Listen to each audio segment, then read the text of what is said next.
4G school کے اس on line طرز تعلیم میں آپ تمام کا استقبال ہے۔ میں ہوں معلمہ گلنار سرفراز خان۔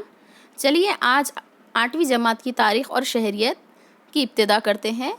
سبق نمبر 1 تاریخ کے ماخذ۔ اگر ابھی تک آپ نے ہمارے چینل کو سبسکرائب نہیں کیا ہے تو ہمارے چینل 4G اسکول کو سبسکرائب کیجئے تاکہ آپ تمام مضامین کے اور سوال جواب کی ویڈیوز دیکھ سکیں۔ سبق نمبر 1 تاریخ کے ماخذ۔ گزرے ہوئے واقعات کو سلسلہ وار بیان کرنا تاریخ کہلاتا ہے، اور اس تاریخ کو بیان کرنے کے لیے جن چیزوں کا سہارا لیا جاتا ہے انہیں ماخذ کہتے ہیں۔ ماخذ یعنی کہ ذرائع۔ ہم قدیم بھارت اور عہد وسطیٰ کے بھارت کی تاریخ کے ماخذوں کا مطالعہ کر چکے ہیں۔ اس سال ہم جدید بھارت کی تاریخ کے ماخذوں کا مطالعہ کریں گے۔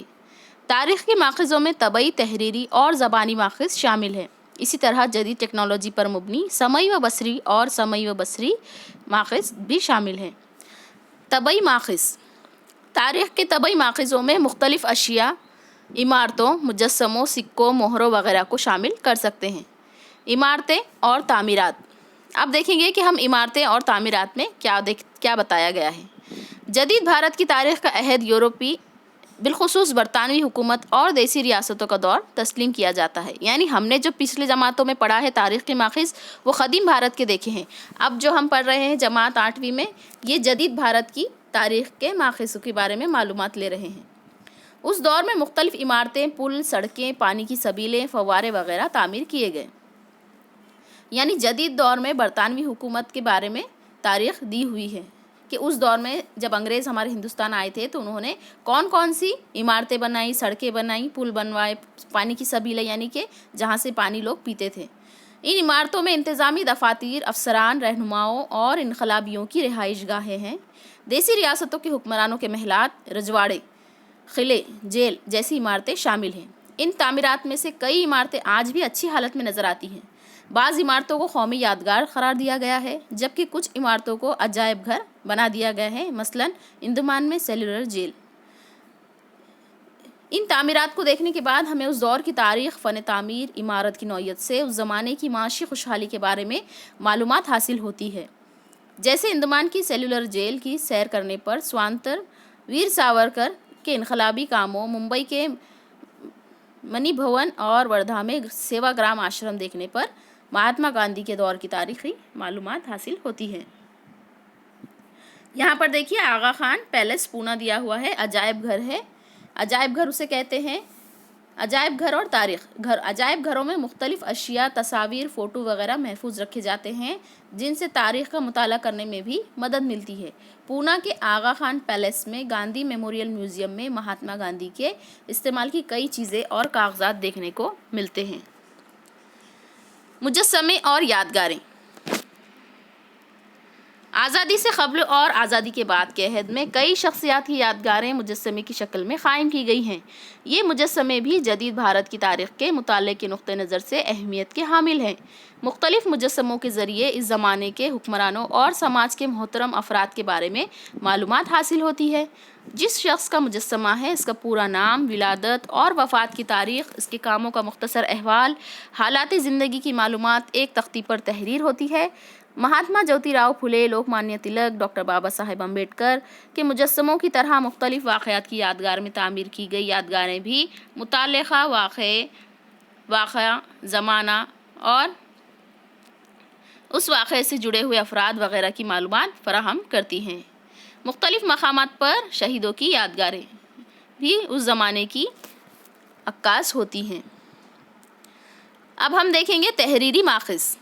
جدید بھارت کی تاریخ کے تحریری ماخذ میں درج ذیل وسائل شامل ہیں۔ اب دیکھیے تحریر یعنی کہ لکھنا۔ جو بھی چیزیں لکھی ہوئی موجود ہے قدیم زمانے کی اسے تحریری ماخذ کہتے ہیں۔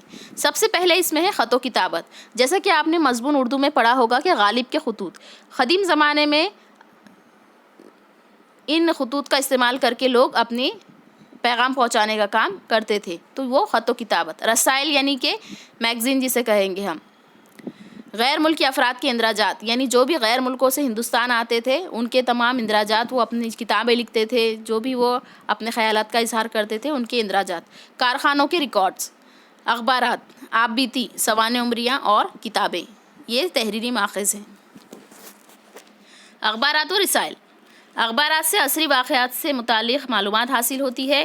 اسی کے ساتھ واقعے کا جامع تجزیہ، محترم شخصیات کی موافق و مخالف رائے، اداریے شائع ہوتے ہیں. ہمیں ان کے ذریعے اس زمانے کی سیاسی، سماجی، معاشی اور تہذیبی تبدیلیوں کی معلومات حاصل ہوتی ہے. آزادی سے قبل کے دور میں گیانودے، گیان پرکاش، کیسری، دین بندھو، امرت بازار پتریکا جیسے اخبارات عوامی بیداری کے ذرائع تھے. ان اخبارات کے ذریعے ہم برطانوی حکومت کی بھارت سے متعلق پالیسیوں اور ان کے بھارت پر ہونے والے اثرات کا مطالعہ کر سکتے ہیں.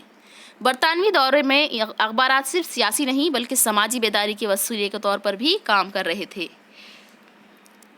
وشنو شاستری چپکلونکر کے ماہنامے نمبدھ مالا اور لوک ہت وادی عرف گوپال ہری دیشمکھ نے پربھاکر نامی ہفت روزے میں لکھے گئے 100 خطوط کے ذریعے مختلف سماجی تہذیبی موضوعات پر اظہار خیال کیا ہے. اب دیکھیے، آئیے جان لیں ڈاکٹر بابا صاحب امبیڈکر اور اخبارات.